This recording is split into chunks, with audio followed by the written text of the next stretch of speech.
Good afternoon. I pray that your weekend was full of spaces and places of joy, of peace, of happiness, that you did or experienced something that put a little cut in your strut, a little glide in your stride, that made you feel good. The title of this video is, "This is why we tell the story." Why we tell the story. Now I'm changing it a little bit to this is why we tell our story. Because everybody has a story. I don't care how long you've been on the planet. Everybody has gone through something. Everybody has been at a place where they didn't know what was going to happen or how they were going to make it or how they were going to make it through, but they did.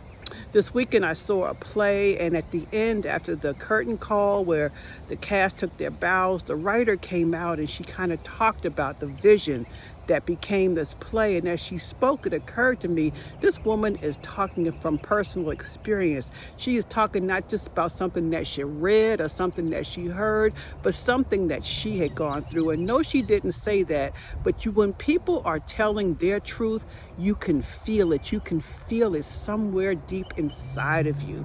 And what I know to be true is that even as she had the courage to tell that story, that her story touched other people. I could tell it was touching other people by how people applauded and how people responded to the vision, her vision that was brought forth by the actors. So I want to encourage you to tell your story. I want to encourage you to tell your story first and foremost to yourself, so you can remind yourself that you are more than a conqueror, you are more than a survivor, that you've been through some things but you have come out on the other side. I want you to tell your story because every now and then we think that we don't have the strength to move on. Every now and then we think that we just can't make it one more step.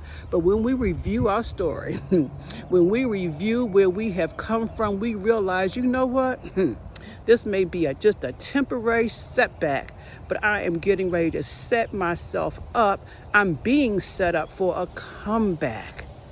So that's why I encourage you to tell your story. And you may say, if I tell my story, some people get mad, some people get called out. You can tell your story without naming the people in your story. You can tell your story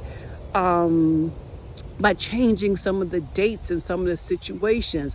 But if you know, like I know, if folk were a part of your story and if they didn't treat you well, if folk were a part of your story and they were a part of why you felt so down that you couldn't see up at all, if they were a part of your story where you didn't know how you were going to make it another day, then they're a part of your story and you do with it as you will. What I can tell you is when you tell your story, you get freed up. When you tell your story, shame and embarrassment leaves. When you tell your story, you can walk in your story and nobody can hold it over your head anymore because you told it. And guess what? Can't nobody else tell it the same way you can tell it. So my dear, I'm going to end by simply saying, this is why we tell the story, why we tell the story. This is why you should tell your story, why you should tell your story. Love you. Bye-bye.